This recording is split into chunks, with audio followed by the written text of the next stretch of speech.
Happy Wednesday. How are you? Thank you so much for watching my MaxWeb Moments every week. It's becoming a greater and greater pleasure to film and also think of topics that you would enjoy. And I really appreciate the comments. You will see that I do try to go through all the comments, and a lot of the topics are around the questions that you had. So thank you for those. I really appreciate them. Please always let me know if you want any other topics that I can focus on for you, and I promise I will do so. Today, this is going to be a short episode, but a very, very important one, just because we had this question a lot lately. It's a question that I have product owners ask other affiliate networks or even affiliates when they're trying to run a campaign. So the topic today is CPA versus Revshare. Revshare versus CPA.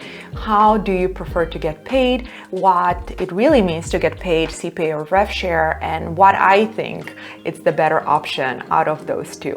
Brilliant. So CPA means cost per action. That means you will get paid as the affiliate once a customer purchases the product. Your postback pixel is gonna get called, and you are gonna make money when the customer actually purchases the product. With CPA, you only get paid for the front end. You're not gonna get paid for upsells or recurring options throughout the funnel. However, you are not impacted by refunds, by chargebacks. You really are not impacted by any of those. Brilliant. With Revshare, you get a percentage out of the funnel. Usually, as a common Revshare option, you will see 75% to 65%. That means you are getting 75% of the value the customer is spending on the front end, and then you get 65% of the value they are spending on upsells or downsells. And you might also have an option for recurring products, which is not common, but is possible. With Revshare, by comparison to CPA, you are impacted by refunds and chargebacks. I think that's one of the biggest things I wanted to underline here. So you will see some product owners offer both options, right? You can get a CPA for a product and then Revshare a percentage of sales for another. And they're both great options. I think the plus with CPA is consistency and the fact that you know exactly how much money you're gonna make, because with CPA, if you send 10 customers that day, you know you're gonna get $80 for every single customer. So it helps to plan. You have the consistency aspect where you know exactly how much money you're gonna make for your campaigns. You can, adjust your bids and the way you do your targeting, knowing exactly how much money you're gonna make.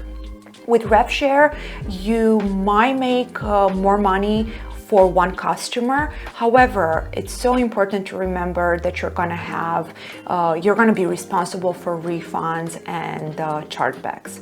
So really, what I think is best, I think the shoe doesn't fit. It's not an all size fits all naturally, but I always encourage CPA.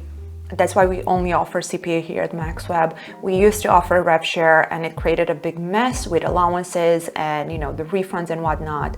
And with CPA, you actually always end up making more money in the long run.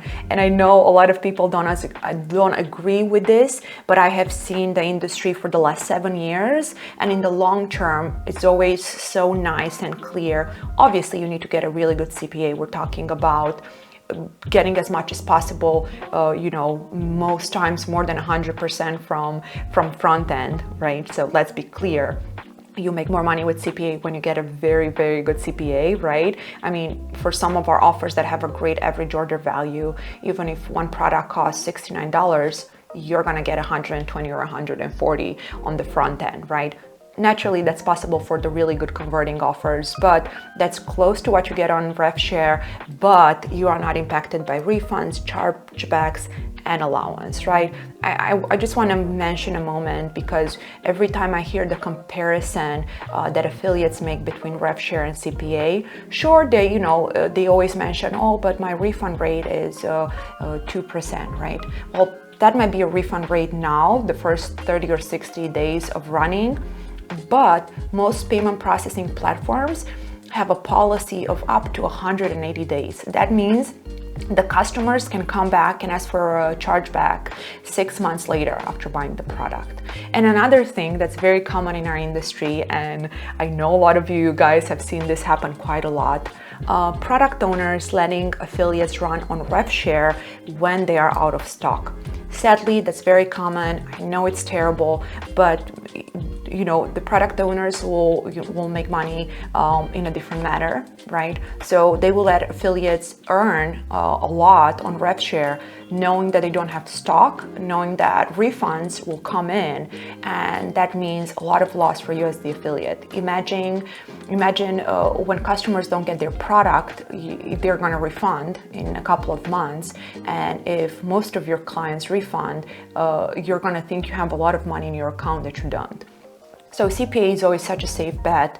You can negotiate a really strong CPA, very close to what you get on Revshare, and because you're not impacted by refunds and chargebacks, and we don't keep any allowance on CPA, it's always the way to go.